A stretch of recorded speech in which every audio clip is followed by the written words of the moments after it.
श्री गणेशाय नमः। नारायणं नमस्कृते नरं चैव नरोत्तमं देवीं सरस्वतीं व्यासं ततो जयमुदीरयते।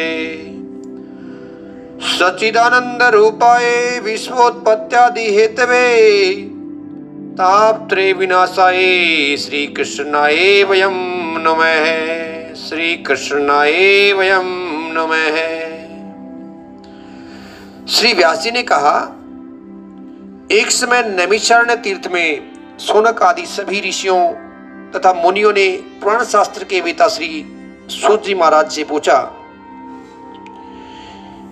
ऋषियों ने कहा कि हे मामुने, किस व्रत अथवा तपस्या से मनोवांछित फल प्राप्त होता है, उसे हम सब सुनना चाहते हैं, आप हमें बताने की कृपा करें। तो श्री सूत जी बोले, इसी प्रकार देवर्षि नारद जी के द्वारा भी पूछे जाने पर भगवान कमलापति ने उनसे जैसा कहा था उसे ही कह रहा हूं, आप लोग सावधान होकर के सुने। एक समय योगी नारद जी लोगों के कल्याण की कामना से विविध लोकों में भ्रमण करते हुए मृत्यु लोक में आए थे और वहां उन्होंने अपने कर्म फल के अनुसार नाना योनियों में उत्पन्न सभी प्राणियों को अनेक प्रकार के क्लेश दुख भोगते हुए देखा तथा किस उपाय से इनके दुखों का सुनिश्चित रूप से नाश हो सकता है, ऐसा मन में विचार करके वे विष्णुलोक को चले गए। तो वहां पे चार भुजाओं वाले शंख चक्र गदा पद्म तथा वनमाला से विभूषित शुक्ल वर्ण भगवान नारायण का दर्शन किया और दर्शन करके उन्हें देवादिदेव की स्तुति करने लगे। और नारद जी स्तुति करते हैं, कहते हैं कि हे वाणी और मन से परे स्वरूप वाले अनंत शक्ति संपन्न आदि मध्य और अंत से रहित निर्गुण और सकल कल्याण में गुणों से संपन्न स्थावर जंगमात्मक निखिल सृष्टि प्रपंच के कारणभूत तथा भक्तों की पीड़ा नष्ट करने वाले हे परमात्मन, हे भगवान, हे परमात्मा, आपको नमस्कार है, आपको नमस्कार है। तो स्तुति सुनने के बाद भगवान श्री विष्णु ने नारद से कहा, भगवान कहते कि महाभाग, आप किस प्रयोजन से यहाँ पर आए हो, आपके मन में क्या है, कहिए, वह सब कुछ मैं आपको बताऊंगा। नारद जी बोले कि हे भगवान, मृत्यु लोक में अनेक पाप कर्मों के द्वारा विभिन्न योनियों में उत्पन्न सभी लोग बहुत प्रकार के क्लेशों से दुखी हो रहे हैं। हे नाथ, किस लघु उपाय से, देखिए लघु उपाय, बिल्कुल छोटे से छोटे उपाय, किस लघु उपाय से इनके कष्टों का निवारण हो सकेगा। यदि आपकी मेरे ऊपर कृपा है तो वो सब मैं सुनना चाहता हूं, उसे आप बताएं।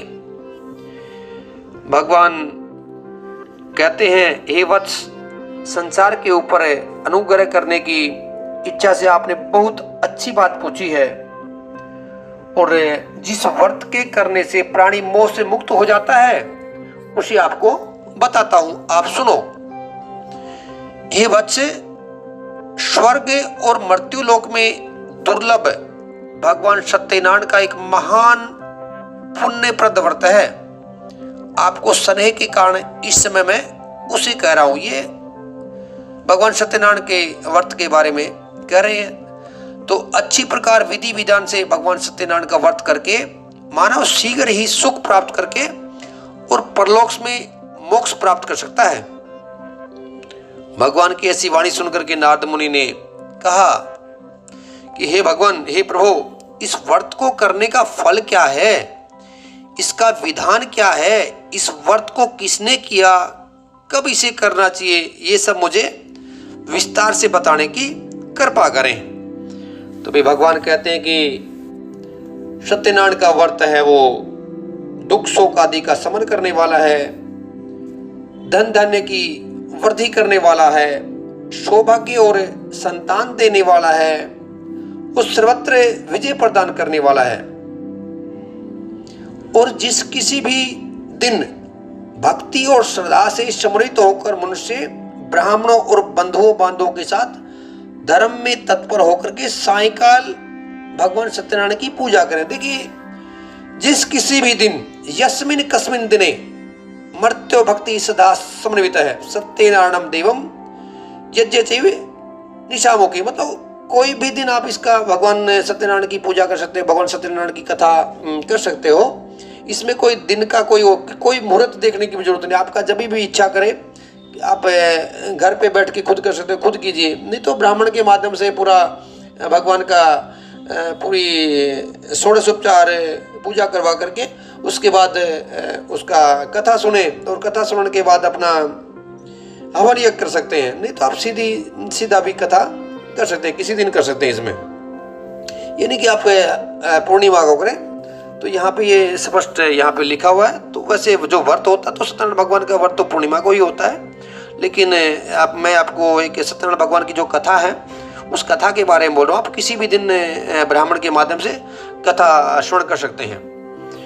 अभी आगे बोलते हैं, नैवेद्य के रूप में उत्तम कोटि के भोजनीय पदार्थ को सवाया मात्रा में भक्ति पूर्वक अर्पित करना चाहिए। जो प्रसाद है वो आप सवाया मात्रा में बनाएं और केले का फल, घी, दूध, गेहूं का चूर्ण अथवा गेहूं के चूर्ण के आभास में साठी चावल का चूर्ण, शक्कर, गुड़, ये सब भक्ष्य सामग्री सवाया मात्रा में इकट्ठा करके भगवान को अर्पित कर देना चाहिए।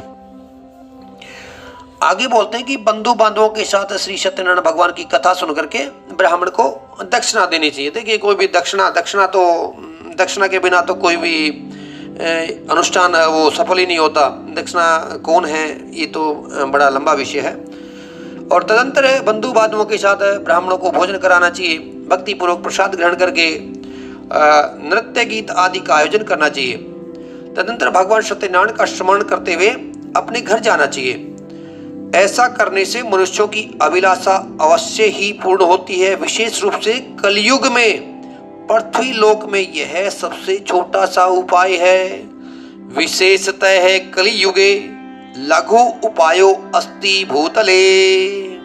देखिए कितना कलयुग में सबसे छोटा उपाय ये भगवान बता रहे हैं। तो यहाँ पे सकंद पुराण के अंतर्गत ये रेवाखंड में ये कथा आती है और सत्यनारायण भगवान का पहला अध्याय, जो कथा का पहला अध्याय यहाँ पे पूर्ण होता है। बोलिए सत्यनारायण भगवान की जय। अभी दूसरे अध्याय में चलते हैं जहाँ पे निर्धन ब्राह्मण और एक काष्ठ विक्रेता की कथा आती है यहाँ पे। और श्री सूत जी कथा सुना रहे कि हे दिव्यो, अब मैं पुनः पूर्व काल में जिसने इस सत्यनारायण व्रत को किया था उसे भली भांति विस्तार पूर्वक कहूंगा। रमणीय काशी नामक नगर में कोई अत्यंत निर्धन ब्राह्मण रहता था। बहुत ही गरीब ब्राह्मण था काशी नगरी में और भूख और प्यास से व्याकुल होकर के वो प्रतिदिन पृथ्वी पर भटकता रहता था।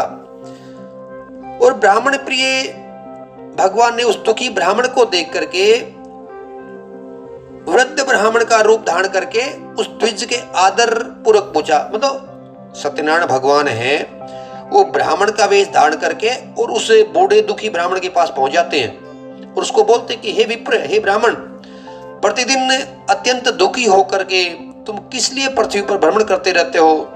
हे द्विज श्रेष्ठ, ये सब बताओ, मैं सुनना चाहता हूं। ब्राह्मण उसको कहते हैं कि मैं तो अत्यंत दरिद्र ब्राह्मण हूं। ब्राह्मणों अति दरिद्रो हम भिक्षार्थ वही भरमे महिम उपायम यदि जानासी कृपया कथे प्रभो। मैं तो बड़ा दरिद्र ब्राह्मण हूं और भिक्षा के लिए पृथ्वी पर घूमा रहता हूं। उपाय यदि जानासी कृपा कथे प्रभो। हे भगवान, मेरी इस दरिद्रता को दूर करने का आप कोई उपाय जानते हो तो कृपा करके मुझे बतलाइए। उपायम यदि जानासी, देखिए बार बार मैं इसको दोहरा रहा हूं। उपायम यदि जानासी कृपा कथे प्रभो, कृपा करके बताइए। यहाँ पे जो भगवान सत्यनारायण वृद्ध ब्राह्मण का रूप धारण करके आए थे तो वो कहते हैं उसे बूढ़े ब्राह्मण को कि हे ब्राह्मण देव, कि सत्यनारायण भगवान विष्णु हैं, वो अभिष्ट फल को देने वाले हैं। हे विप्र, तुम उनका उत्तम व्रत एवं पूजन करो, जिसे करने से मनुष्य सभी दुखों से मुक्त हो जाता है। और व्रत के विधान को भी ब्राह्मण से यत्न पूर्वक कह करके वृद्ध ब्राह्मण रूपधारी वो सत्यनारायण भगवान वहाँ से अंतर्ध्यान हो गए। उनको उस सत्यनारायण भगवान की कथा के बारे में और व्रत कैसे करना है वो सब पूरा उनको विस्तार से समझा दिया और उसके बाद अंतर्ध्यान हो जाते हैं। अभी वृद्ध ब्राह्मण ने जैसा कहा है उस व्रत को अच्छी प्रकार से वैसे ही करूँगा, ये सोचते हुए से ब्राह्मण को रात को नींद भी नहीं आई। और जैसे प्रातःकाल को उठा और उठ करके सत्यनारायण भगवान का व्रत करूँगा, ऐसा उसने मन में एक संकल्प कर लिया और वो ब्राह्मण भिक्षा के लिए चल पड़ा। तो उस दिनों से ब्राह्मण को भिक्षा में बहुत सा धन प्राप्त हुआ और उसी धन से उसने बंधु बांधवों के साथ में भगवान सत्यनारायण का व्रत किया। इस व्रत के प्रभाव से वह श्रेष्ठ ब्राह्मण सभी दुखों से मुक्त होकर के समस्त संपत्तियों से संपन्न हो गया।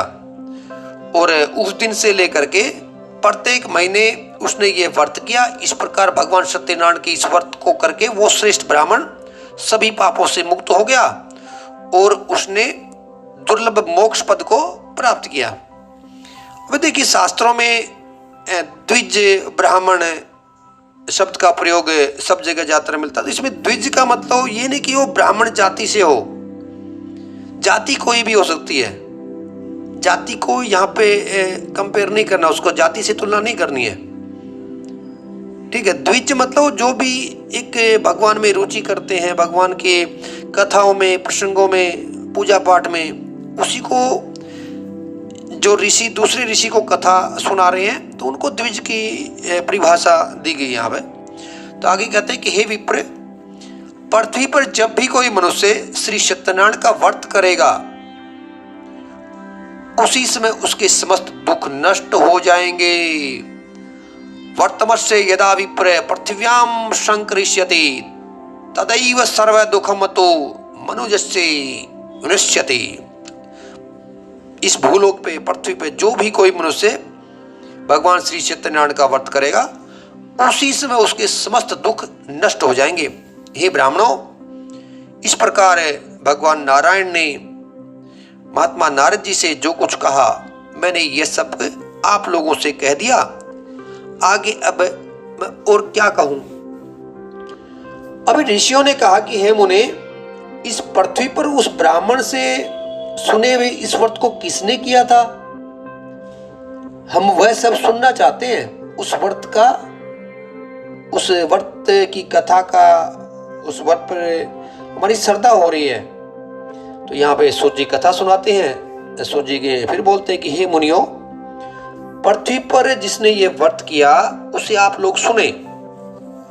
एक बार वह द्विज श्रेष्ठ अपनी धन संपत्ति के अनुसार बंधु बांधवों तथा पारिवारिक जनों के साथ व्रत करने के लिए उद्यत हुआ। इसी बीच एक लकड़हारा वहां पे आ गया और लकड़ी बाहर रख करके उस ब्राह्मण के घर पे चला गया। वो प्यास से व्याकुल था और वह उस ब्राह्मण को व्रत करता हुआ देख करके प्रणाम करके उससे बोला कि हे भगवान, हे महाराज, हे प्रभु, आप ये क्या कर रहे हो, इसके करने से किस फल की प्राप्ति होती है, विस्तार पूर्वक मुझसे बताइए।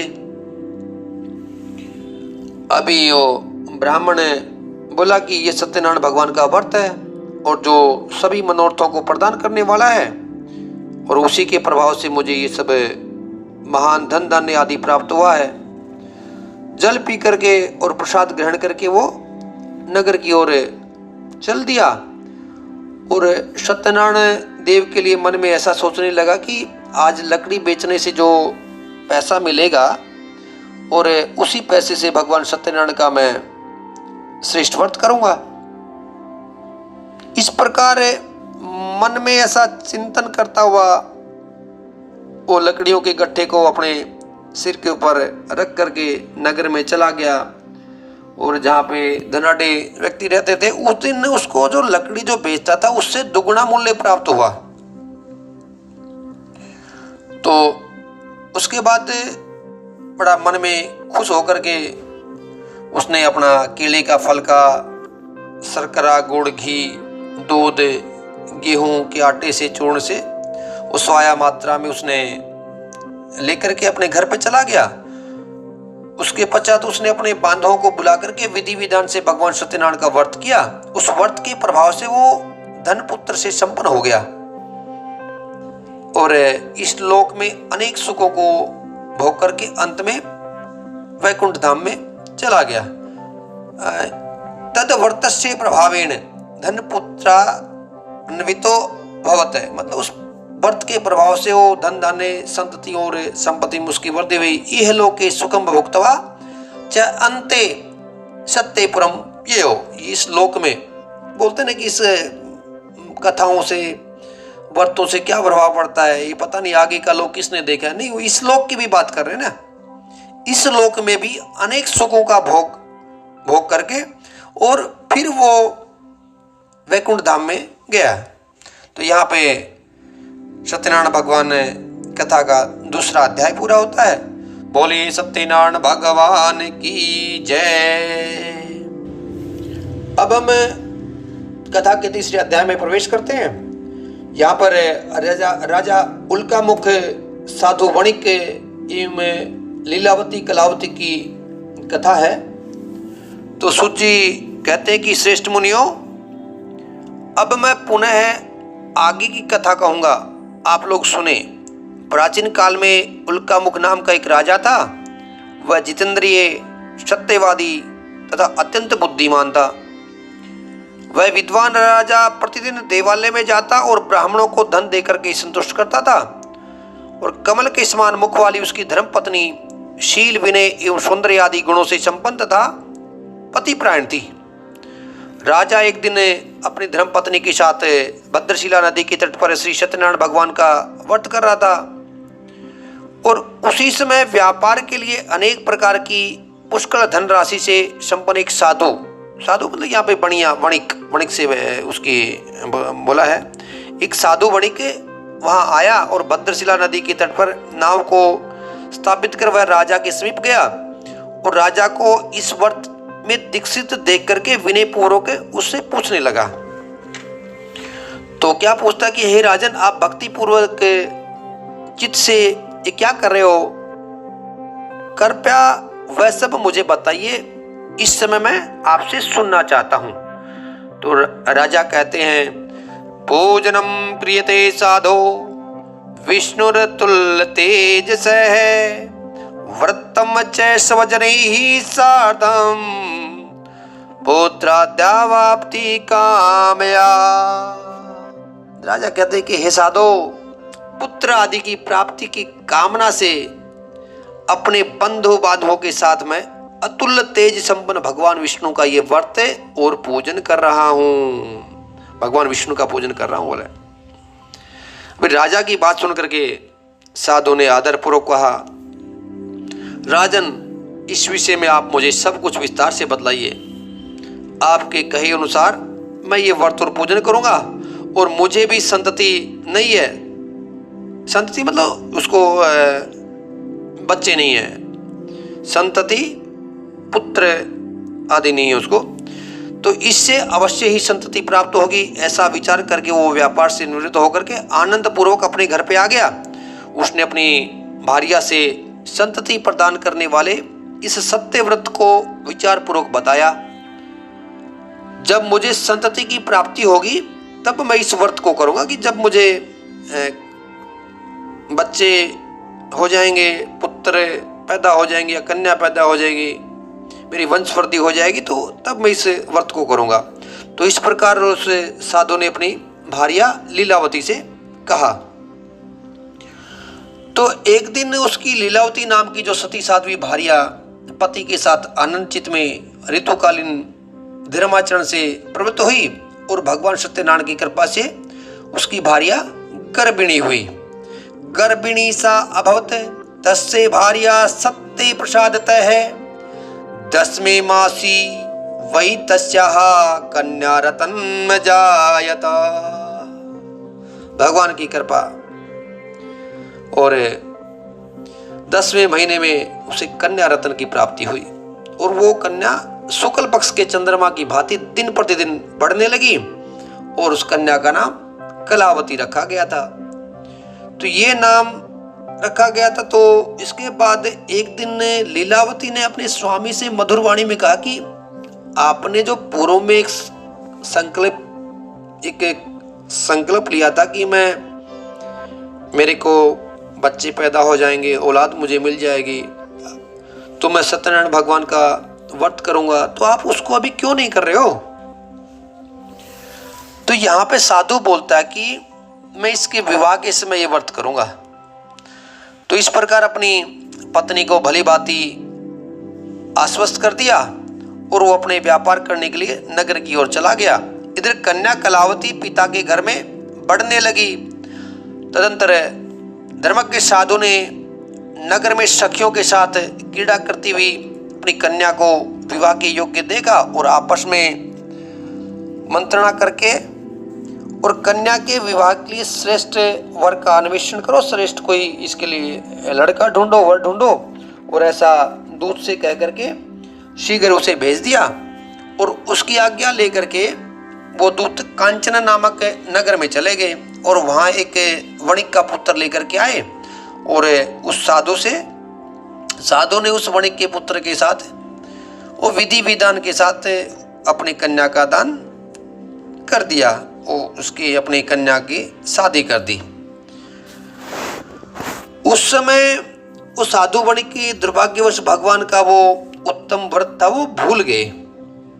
क्योंकि पहले उसने उसको याद भी दिलाया था कि मैं शादी के टाइम पे करूंगा, तो यहाँ पे वो भूल गए। अभी पुरुष संकल्प के अनुसार विवाह के समय में व्रत न करने के कारण भगवान थोड़े से रुष्ट हो गए उनके ऊपर, भगवान रुष्ट हो गए। तो कुछ समय के पश्चात अपने व्यापार क्रम में कुशल वो साधु वणिक काल की प्रेरणा से अपने दामाद के साथ व्यापार करने के लिए समुद्र के समीप स्थित रतनसारपुर नामक सुंदर नगर में चले गए, दूसरे नगर में चले गए और अपने श्री संपत दामाद के साथ वहां व्यापार करने लगे। अभी वहां पे वे दोनों राजा चंद्रकेतु के रमणीय उस नगर में गए। उसी समय भगवान श्री सत्यनारायण ने उन्हें भ्रष्ट प्रतिज्ञा देख करके और इसे दारुण कठिन और महान दुख प्राप्त होगा ऐसा शाप दे दिया। सत्यनारायण भगवान की कथा उन्होंने करी नहीं थी, मन में संकल्प लिया हुआ था, तो भगवान रूठ गए और शाप दे दिया। एक दिन एक चोर जो उस राजा के राज्य में था, वो चोर राजा चंद्रकेतु के धन को चुरा करके वहां पे आया जहां पे दोनों वणिक स्थित थे और वो अपने पीछे दौड़ते हुए दूतों को भी देख करके भयभीत चित्त से धन वहीं छोड़ करके शीघ्र से छिप गए। वहीं पे धन को तो वहीं पे छोड़ दिया और वो छुप गई। इसके बाद राजा के दूत वहां आए और वहां पे राजा के धन को देख करके वे दूत उन दोनों वणिक पुत्रों को बांध करके ले आए और राजा से बोले हम तो इसको पकड़ के लेके आ गए हैं। राजा ने उसको कारागार में डाल दिया, जेल में बंद कर दिया। और भगवान सत्यदेव की तो माया से किसी ने उन दोनों की बात सुनी नहीं और राजा चंद्रकेतु ने उन दोनों का धन भी ले लिया। अभी उस भगवान के शाप से वणिक के घर में भी उसकी भार्या वो भी दुखी रहने लगी। उनके घर में था वो सारा धन था, वो धन को चोर चुरा ले गए। लीलावती शारीरिक और मानसिक पीड़ा से भूख प्यास से दुखी होकर के अन्न की चिंता से दर दर भटकने लगी। कलावती कन्या भी भोजन के लिए इधर उधर प्रतिदिन घूमने लगी और एक दिन वो भूख से पीड़ित होकर के वो कलावती एक ब्राह्मण के घर पे गई। वहां जाकर के उसने श्री सत्यनारायण के व्रत का पूजन देखा। वहां बैठ करके उसने कथा सुनी और वरदान मांगा और प्रसाद ग्रहण करके वह कुछ रात होने पर घर आई। देखिए वो अपने पड़ोस में समझो या किसी ब्राह्मण के घर पे वो गई और थोड़ा सा देरी हो गई थी, तो देरी से वो घर पे आती है।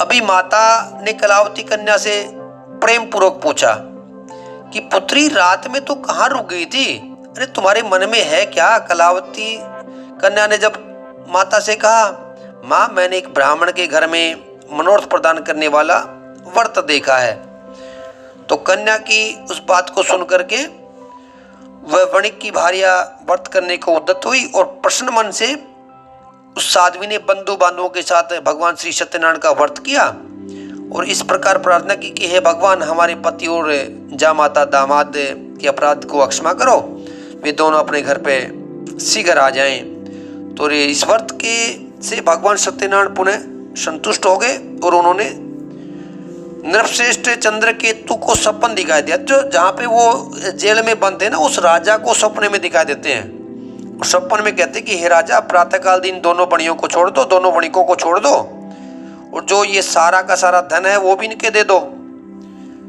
जो उस समय इनसा जो धन लिया था उसको भी छोड़ दो, अन्यथा राज्य धन और पुत्र सहित तुम्हारा मैं नाश कर दूंगा। मतलब अगर ऐसा नहीं करोगे तो मैं तुम्हारे राज्य को कष्ट पहुंचाऊंगा। अभी राजा से सपन में ऐसा करके भगवान सत्यनारायण तो अंतर्ध्यान हो गए और उसके बाद प्रातःकाल राजा ने अपने सभासदों के साथ सभा के मध्य में बैठ करके अपना स्वप्न के बारे में बताया और कहो इन दोनों बंदी वणिक पुत्रों को मुक्त करो। राजा की बात सुन करके दोनों महाजनों को बंधन युक्त जो बंधन से छोड़ा दिया, बंधन मुक्त कर दिए और राजा के सामने ला करके विनय पूर्वक बोले कि महाराज, बेड़ी बंधन से मुक्त करके दोनों वणिक पुत्र लाए गए हैं। और इसके बाद दोनों महाजन वणिक पुत्र नृपश्रेष्ठ चंद्रकेतु को प्रणाम करके अपने पूर्व वृत्तांत का स्मरण करते हुए भय विह्वल हो गए और कुछ बोल भी नहीं सके। तो राजा ने वणिक पुत्रों को देख करके आदरपूर्वक कहा, आप लोगों को प्रारब्ध से ये महान दुख प्राप्त होता। देखिए प्रारब्ध शब्द ये है ना, ये बड़ा, प्रारब्ध को तो भोगना ही पड़ेगा। पिछले जन्म में जो कर्म किए हुए हैं उनको तो भोगना पड़ता है। ये बहुत जगह शास्त्रों में पुराणों में वर्णन आता है। तो वही बोल रहे हैं कि आप लोगों को प्रारब्धवश यह महान दुख प्राप्त हुआ है, इस समय अब कोई भय नहीं है। ऐसा कह करके उनकी बेड़ी खुलवा करके उनका छोर कर्म करवाया और वस्त्र वगैरह और आभूषण बना दिए और बोला कि आप अपने घर पे जाइए।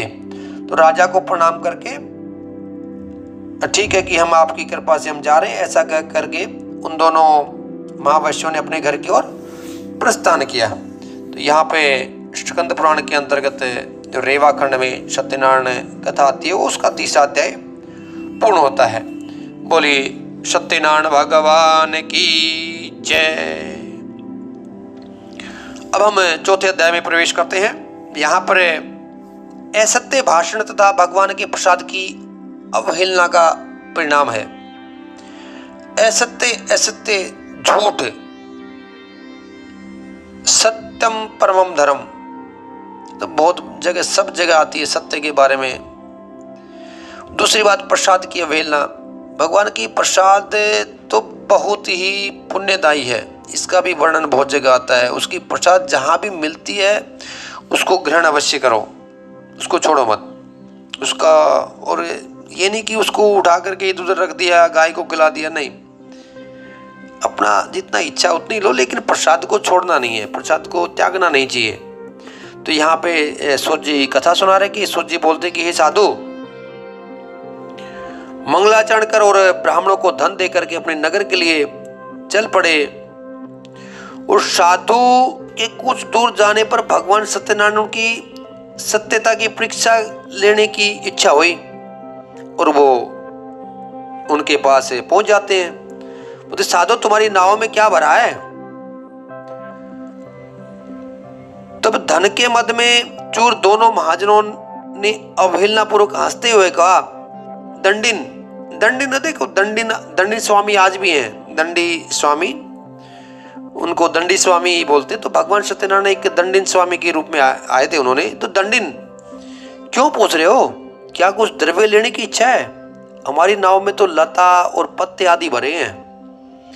तो ऐसी निष्ठुर वाणी सुन करके तुम्हारी बात सत्य हो जाए। भगवान तो ऐसे कभी कभी तथास्तु बोलते हैं, बस तथास्तु सत्य हो जाए। और ऐसा करके वो दंडी स्वामी चले गए वहां से और समुद्र के किनारे कहीं दूसरी जगह चले जाते हैं। अभी दंडी के चले जाने पे नित्य क्रिया करने के पश्चात वो जो जल में थोड़ी सी उठी हुई दिखी। देखिए जब पहले तो उसमें बाहर था, भरी हुई थी, तो वो थोड़ी सी उसका डूबी हुई थी, अभी वो ऊंची उठ गई।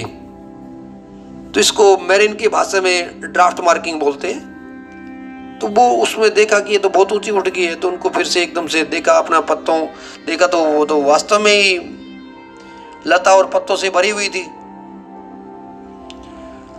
अभी एकदम से मूर्छित होकर के वो गिर पड़ा और सचेत होने पर वणिक पुत्र चिंतित हो गया।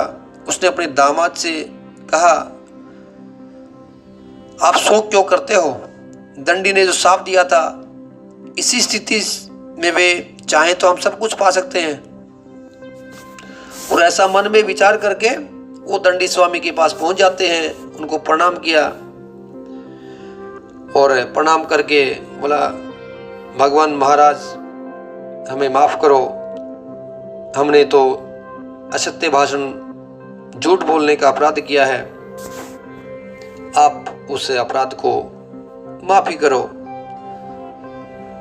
अभी साधु तो वैसे ही बड़े दयालु होते हैं। दंडी ने उसे रोता हुआ देखा और कहा, अरे मूर्ख, रो मत, मेरी बात सुनो। मेरी पूजा से उदासीन होने के कारण और मेरी आज्ञा से ही तुमने बारंबार दुख प्राप्त किया है। और भगवान की ऐसी वाणी सुन करके वो उनकी स्तुति करने लगा, उसकी एकदम से उसकी प्रार्थना करने लगा। और क्या कहता कि हे प्रभु, ये निश्चित आश्चर्य की बात है कि आपकी माया से मोहित होने के कारण ब्रह्मा आदि देवता भी आपके गुणों और रूप को यथावत रूप से नहीं जान जाते। फिर मैं मूर्ख आपकी माया से मोहित होने के कारण कैसे जान सकता हूँ? अरे आपकी माया ही ऐसी है, मैं कैसे उस माया से मोहित हो गया? आप प्रसन्न हो, मैं आपकी धन संपत्ति के अनुसार आपकी पूजा करूंगा। प्रसिद्ध पूजिष्यामि यथा विभव स्त्री, मैं आपकी पूजा करूंगा जैसा मेरे पास, मैं अपनी श्रद्धा के साथ मैं आपकी शरण में आया हूं। मेरा जो नौका में स्थित पुराना धन था उसकी तथा मेरी रक्षा करो। तो उस वणिक की भक्ति पूर्वक वाणी सुनकर के भगवान जनार्दन खुश हो गए। वरम च वांछितम दत्वा तत्रैवांतर्धे हरिः, वरम च वांछितम दत्वा, भगवान तो बस खुश होने पे माला माल कर देते हैं। वर दे दिया, बस तथास्तु बोल दिया, खुशम खुश। भगवान हरि अभिष्ट वर प्रदान करके और वहां से अंतर्ध्यान हो गए। उसके बाद वो साधु अपनी नौका में चढ़ा और उसने धन दाने से परिपूर्ण देख करके भगवान सत्यदेव को की कृपा से अपना मनोरथ सफल हो गया। और ऐसा करके सब जनों के साथ उसने भगवान की विधिवत पूजा की और भगवान श्री सत्यनारायण की कृपा से वह आनंद से परिपूर्ण हो गया और नाव में प्रयत्न पूर्वक संभाल कर अपने देश के लिए प्रस्थान किया, अपने देश की ओर चल दिया। अभी साधु वणिक ने अपने दामाद से कहा, वो देखो मेरी रतनपुरी नगरी दिखाई दे रही है। बोला, मेरी नगरी आ गई। इसके बाद उसने अपने धन से रक्षक दूत को अपने आगमन का समाचार देने के लिए अपने नगर को भेज दिया। उसने अपना सेवक भेज दिया, दूत भेज दिया। उस दूत ने नगर में जाकर साधु की भार्या को देख करके हाथ जोड़ के प्रणाम किया और अभिष्ट बात कही कि सेठ जी अपने दामाद तथा बांधवों के साथ में बहुत सारे धन दाने से संपन्न होकर के नगर के निकट पधार गए हैं। अभी दूत के मुख से ये बात सुन करके वो बड़ी खुश हो गई और उस साध्वी ने सत्यनारायण भगवान की पूजा करके अपनी पुत्री से कहा कि मैं साधु के दर्शन के लिए जा रही हूँ। वो जो पूजा कर रही थी ना, पूजा पूर्ण नहीं हुई थी, संपूर्ण नहीं हुई थी, वहां पे मैं साधु के दर्शन के लिए जा रहा हूँ और तुम शीघ्र आओ। तो माता का ऐसा वचन सुन करके व्रत को समाप्त करके प्रसाद का परित्याग करके वह कलावती भी अपने पति का दर्शन करने के लिए चल पड़ी। मतलब पहले माँ और पीछे बेटी, और प्रसाद उन्होंने ग्रहण किया नहीं, प्रसाद ली नहीं। तो इससे भगवान सत्यनारायण फिर से रूठ गए, फिर से रुष्ट हो गए। तो उन्होंने अपने पति को उन्होंने भगवान विष्णु ने उनके पति को और नौका को धन के साथ ही हरण करके जल में डुबो दिया। ऐसी माया फिर से फैला दी उन्होंने अपनी। अभी इसके बाद जो कलावती कन्या अपने पति को न देख करके महान शोक में रोने लगी और पृथ्वी पर गिर गई। नाव का अदर्शन कन्या को अत्यंत दुखी देकर के भयभीत मन में साधु वणिक ने सोचा, यह क्या आश्चर्य हो गया। नाव का संचालन करने वाले भी सभी चिंतित हो गए। तब वो लीलावती भी कन्या को देख करके विहल हो गई और अत्यंत दुख से विलाप करती हुई अपने पति से बोली, अभी अभी नौका के साथ वो दामाद कैसे अदृश्य हो गए। न जाने किस देवता की उपेक्षा से वो नौका हरण कर ली गई, अथवा श्री सत्यनारायण का महात्म्य कौन जान सकता है। ऐसा कह करके वो सौजनों के साथ विलाप करने लगी और कलावती कन्या को गोद में लेकर के रोने लगी। अभी कलावती कन्या भी अपने पति के नष्ट हो जाने का दुख से दुखी होगी और अपने पति की पादुका लेकर के उनका अनुगमन करने के लिए उसके मन में निश्चय किया कि कन्या की इस प्रकार के आचरण को देख करके भारिया सहित वह धर्म की साधु वणिक अत्यंत शोक संतप्त हो गया और सोचने लगा, ये तो भगवान सत्यनारायण का ही, भगवान सत्यनारायण ने दामाद के साथ धन दाने से भरी ये नौका का अपहरण किया है और हम सभी भगवान से सत्यदेव की माया से मोहित हो गए हैं। अपनी धन शक्ति के अनुसार मैं भगवान सत्यनारायण की पूजा करूंगा और सभी को बुला करके इस प्रकार कह करके उसने अपने मन की इच्छा प्रकट की और बारंबार भगवान सत्यदेव को दंडवत प्रणाम किया। इससे दीनों के प्रियपालक भगवान सत्यदेव प्रसन्न हो गए और भक्तवत्सल भगवान की कृपा पूर्वक कहा, तुम्हारी कन्या प्रसाद छोड़ करके अपने पति को देखने चली आई है। भगवान कहते हैं कि तुम्हारी कन्या है प्रसाद छोड़ करके अपने पति को देखने के लिए आई है और निश्चय ही इसी कारण उसका पति अदृश्य हो गया है। यदि घर जाकर के प्रसाद ग्रहण करके वह पुनः आए तो हे साधो तुम्हारी पुत्री पति को प्राप्त करेगी, इसमें कोई संशय नहीं है। अभी कन्या कलावती भी आकाश मंडल से ऐसी वाणी सुन करके शीघ्र ही घर गई और उसने प्रसाद ग्रहण किया और पुनः आकर के सौजनों तथा अपने पति को देखा। तब कलावती कन्या ने अपने पिता से कहा, अब तो घर चलो, विलंब हो क्यों कर रहे हो। और कन्या की बात सुन करके वणिक पुत्र संतुष्ट हो गया और विधि विधान से भगवान सत्यनारायण का पूजन करके धन तथा बंधु बांधवों के साथ अपने घर पे चला गया। और उसके बाद पूर्णिमा तथा संक्रांति पर्वों पर भगवान सत्यनारायण का पूजन करते हुए इस लोक में वो सुख भोग करके अंत में वह सत्यपुर वैकुंठ में चला गया। देखिए मैंने पहले चर्चा करी थी, आप सत्यनारायण भगवान की कथा कभी भी करवा सकते हैं, ब्राह्मण को बुला करके कभी भी, इसमें कोई दिन मुहूर्त देखने की जरूरत नहीं है। हाँ, यहाँ पे फिर वो पूर्णिमा और संक्रांति, सूर्य संक्रांति। देखिए मकर संक्रांति तो आपने सुनी है सबने, जब सूर्य मकर राशि में प्रवेश करता है तो वो दिन मकर संक्रांति के नाम से जाना जाता है। तो वैसे ही सूर्य है वो 12 राशियों में प्रवेश करता है, मेष वृष मिथुन कर्क सिंह कन्या तुला वृश्चिक धनु मकर कुंभ मीन। तो अकेले मकर ही संक्रांति, मकर संक्रांति तो बहुत पुण्यदायी है। ठीक है, यहाँ पे इसको उत्तरायण पर्व भी बोलते हैं। तो उस दिन का भी बहुत बड़ा इसका महात्म्य है, बहुत बड़ा पुण्य मिलता है उस दिन, जो भी कोई भी शुभ कर्म करते हैं। तो दूसरी बात संक्रांति है वो एक और बात बोलता हूँ, संक्रांति कभी कभी 15 तारीख को भी आती है।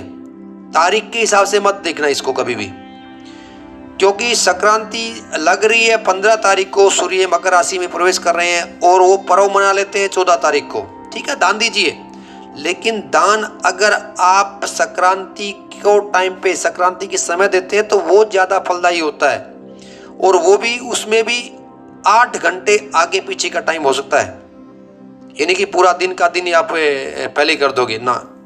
तो ये थोड़ा सा ध्यान रखिए। तो यहाँ पे पूर्णिमा का और संक्रांति पर्वों का सत्यनारायण भगवान की पूजन का यहाँ पे वर्णन किया हुआ। उसके बाद ये वर्ण वहाँ पे सुख भोग करके और सत्यपुर वैकुंठ को चले गए। तो यहाँ पे अपना चौथा अध्याय पूर्ण होता है। बोले सत्यनारायण भगवान की जय। अब 5वें अध्याय में प्रवेश करते हैं। यहाँ पे राजा तुंगध्वज और गोपगणों की कथा आती है। श्री सूत जी कहते हैं कि हे श्री मुनियों, अब इसके बाद मैं दूसरी कथा कहूंगा, आप लोग सुने। अपनी प्रजा का पालन करने में तत्पर तुंगध्वज नामक एक राजा था। उसने सत्यदेव का प्रसाद का परित्याग करके दुख प्राप्त किया। एक बार वह वन में आकर के वहां बहुत से पशुओं को मारकर वट वृक्ष के नीचे आया। वहां उसने देखा कि गोपगण बंधु बांधवों के साथ संतुष्ट होकर के भक्तिपूर्वक भगवान सत्यदेव की पूजा कर रहे हैं। राजा ये देखकर भी अहंकार वश न तो वहां पर गया और न उसने भगवान सत्यनारायण को प्रणाम किया।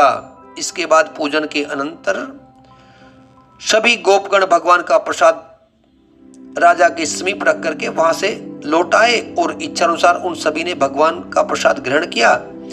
इधर राजा को प्रसाद का परित्याग करने से बहुत दुख हुआ। उसने प्रसाद नहीं लिया तो उसको कष्ट होना शुरू हो गया। उसका संपूर्ण धन धान्य और सभी पुत्र नष्ट हो गए।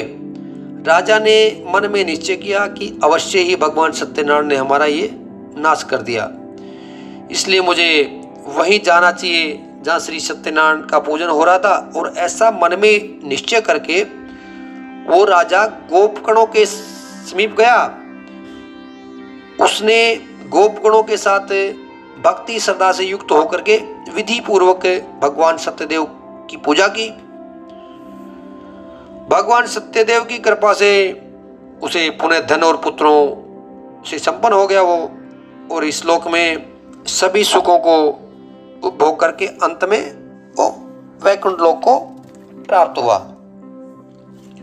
तो श्री सूत जी कथा सुना रहे हैं। आगे कहते हैं कि जो व्यक्ति इस परम दुर्लभ श्री सत्यनारायण के व्रत को करता है और पुण्य में तथा फलदायी भगवान श्री की कथा को भक्ति युक्त होकर सुनता है। देखिए स्वर्ण स्वर्ण स्वर्ण, बहुत से पुराणों में इसका वर्णन आता है। कथा को व्रत करता है और जो उसका श्रवण करता है, जो उसका पाठ करता है, उसका स्वाध्याय करता है, उसका भी फल मिलता है।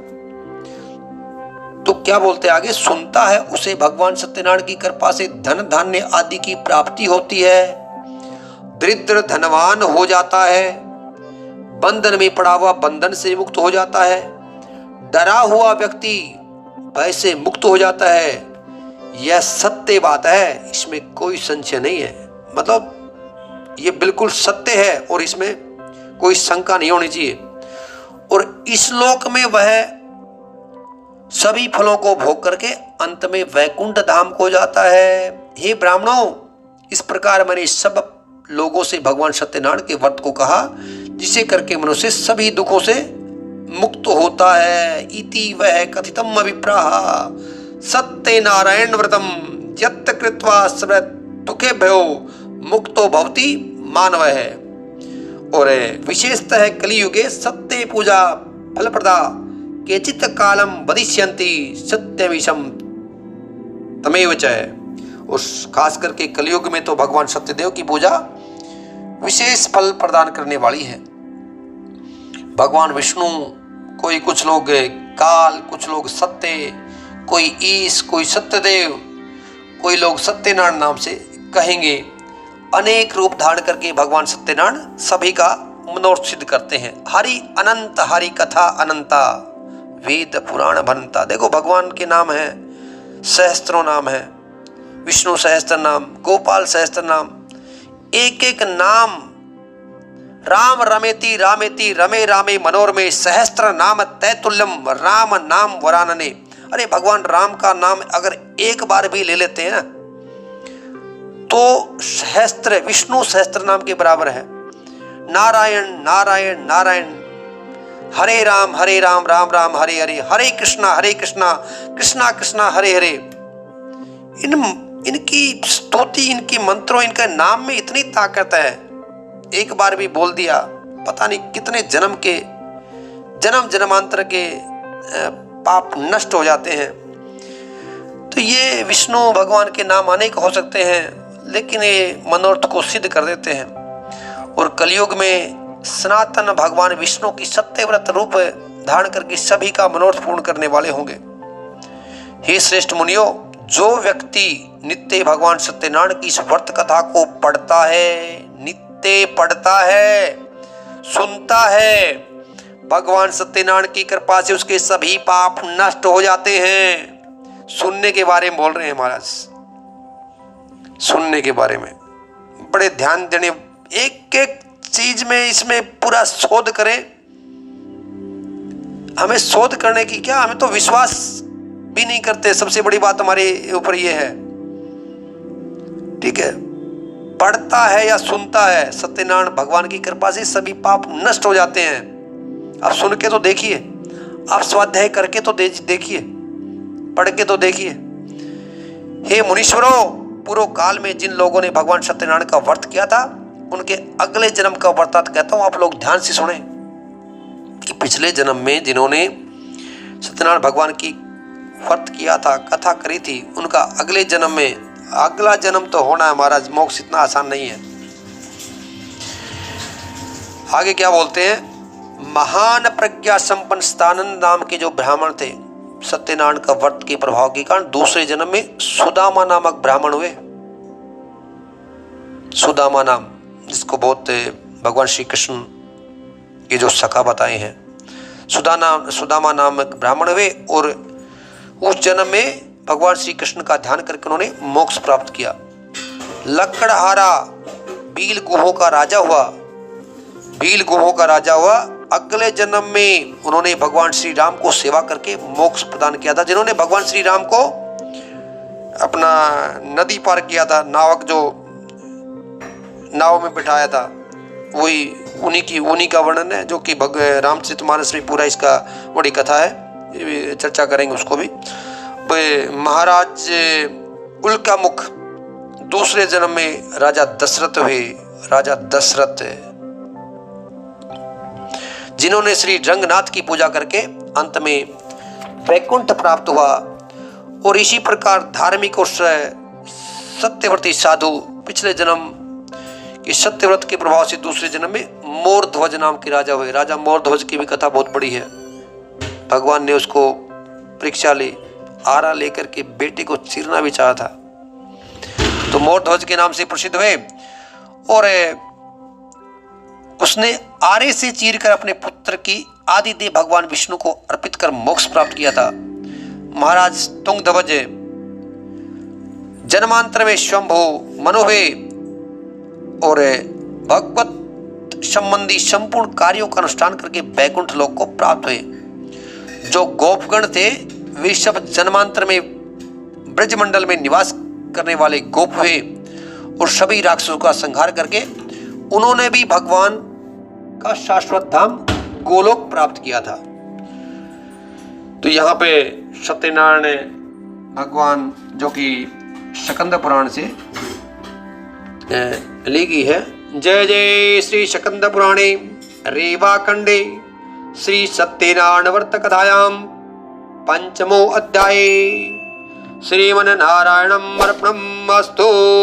ओम नमो नारायणाय, ओम नमो नारायणाय, ओम नमो नारायणाय।